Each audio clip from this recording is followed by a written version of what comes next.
If you're a fan of the Mac OLED screen and wish you could have the same experience on a bigger screen, then you got to check out this BenQ monitor. This is the BenQ MA270U 27-inch 4K UHD monitor, and it was made specifically for MacBooks and MacBook Airs. From my experience with it, it's probably the best monitor for color-accurate workflows when you compare it against Apple's Studio displays. And since it's a mid-tier monitor, it's gonna save you a ton of money. And this monitor is for any of you creatives that want that Apple vibe and you want it to integrate seamlessly with your MacBook Pro. Plus, it has a few other features that I think you're gonna find interesting. So I've been using MacBook Pro and even the MacBook Air for the past 5 years, and the biggest problem you'll run into is the screen and the size.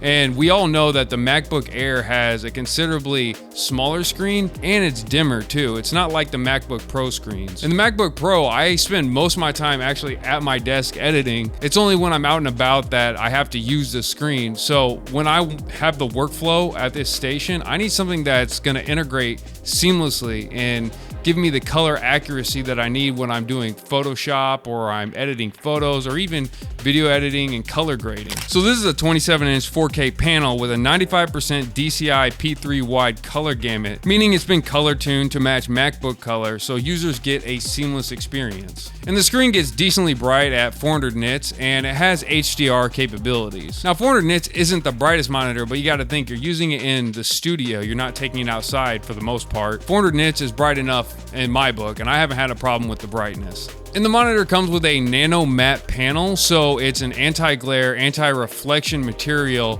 that elevates your viewing experience and it gives it a premium feel. So this monitor has two HDMI ports, it's got two USB-C ports, one of them has a 90-watt PD, so it's got power delivery to your MacBook and also displays from your MacBook. So you can connect your laptop with one cable, which is actually a huge feature. You don't have to have a bunch of cables running out of your MacBook.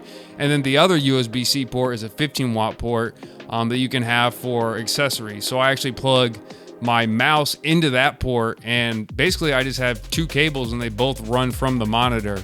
And then it also has a USB-A port. It's got two of those. And surprisingly, it has two 3-watt speakers built into the monitor, so it's not the best audio experience in the world, but if you just need to edit on the fly or you just need some kind of audio and you don't want to rig a sound bar or some speakers and keep your desk clean, it does work.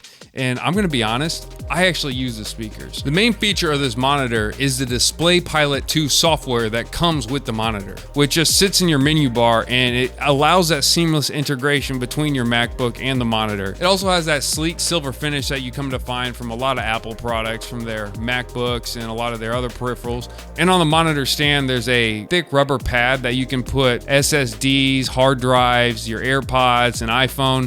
It just kind of keeps it in place. The stand it comes with offers 115 millimeters of raising and lowering and adjustable swivel height and tilt, and I find that extremely useful so I'm not continually breaking my neck to edit on the fly. Actually, I just lowered this here so that I could see what was going on. And the swivel and tilt's also nice. Now the Apple display doesn't have a swivel. Now it may have a tilt, and usually you can't even raise or lower it. It's kind of just set in place. At least when I used to have an iMac, it was just tilt, that's all you got. The swivel's a nice little feature to me because how many times have you been trying to plug in like an HDMI port or a USB-C cable and you can't reach it? Well, this just swivels and you can connect the PD or any other USB port really easy. You can also pivot the monitor to be vertical, so if you want to use this monitor for Discord or some other vertical use. And the bezels to me aren't the smallest in the world, but they are never a distraction, and it's something that I really don't pay attention to. Display Pilot 2 gives you control of the color on your monitor, so it's pretty easy to switch to different color profiles like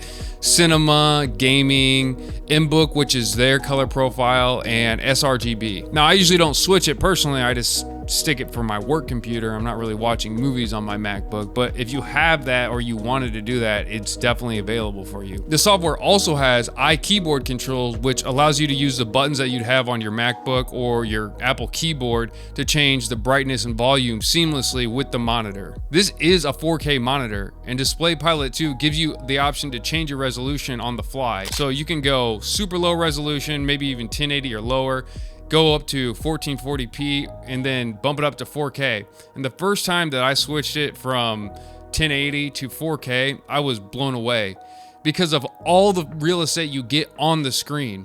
So I edit in DaVinci Resolve, and this was huge because in DaVinci, unlike Premiere Pro, you can't move windows around and customize it to how you would like it to be set up. So when I increase the resolution, it felt like I got a bunch more real estate, and it just looks amazing. And by the way, if you guys haven't switched to DaVinci Resolve and you want to be great editors and you want to be a professional, definitely do it. It's free. And then sometimes if you're like on the internet and you want to read blog articles, or you're searching YouTube and you want to drop it down to 2K or even 1080, it's just one little button up there. You just change the slider and it flips it immediately for you.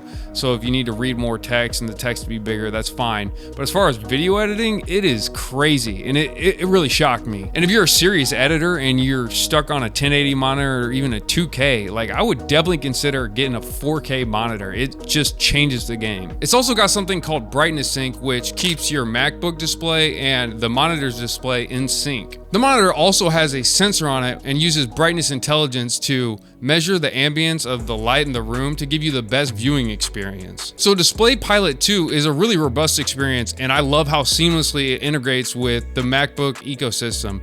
It just works really great on the operating system. It feels like it's supposed to be there. I have had to close the program a few times when like maybe the audio wasn't changing, like it wouldn't work sometimes.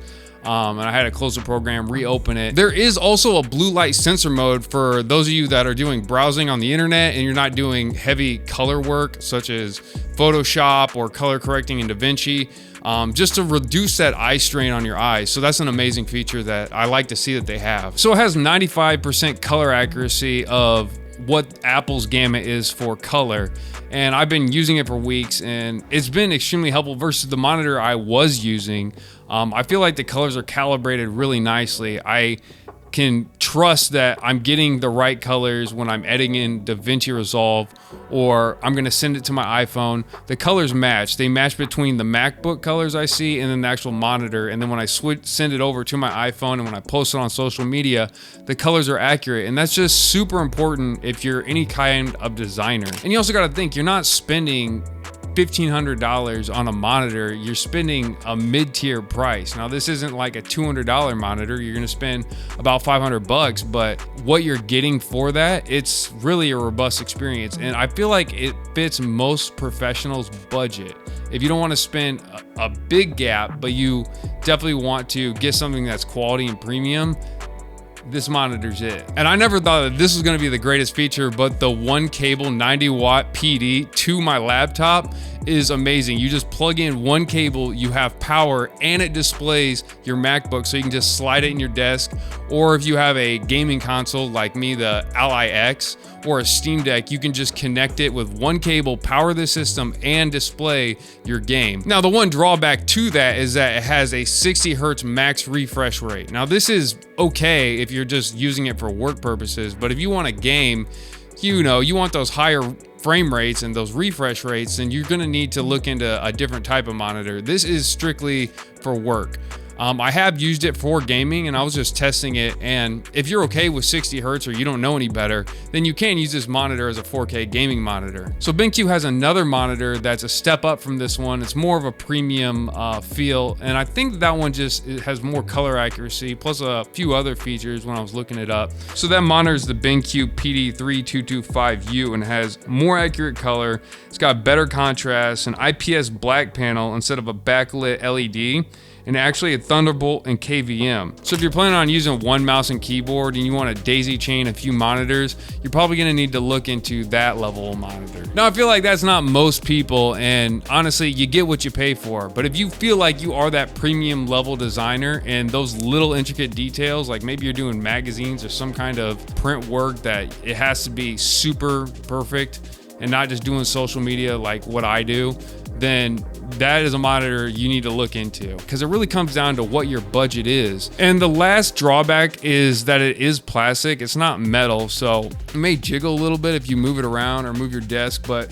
I got a like super sturdy desk, so it's not really moving around that much. So honestly, if you're in the market to getting a monitor, if $500 is your budget, I think this is the perfect monitor for you. I didn't realize how much of a difference it made to have a monitor that's specifically designed for the workflow of Macs. So if you're a Apple-based designer and you want to spend $500, this is probably the monitor for you. The 4K is a huge difference. If you ain't got a 4K monitor, you do not know what you're missing. You can use most of your tasks at 2K, you can actually see the text, but you bump it up to 4K, you're gonna get a ton of visual real estate. I love the look of this monitor. It's super sharp, and I'm sure that if you guys actually get it, you will not be disappointed when you check it out. So I'm gonna leave a link in my description where you guys can pick it up for yourself if you're interested in it. And I appreciate you guys watching as always. Thank you for subscribing and checking out my channel. I'll continue to bring you awesome tech reviews. Peace.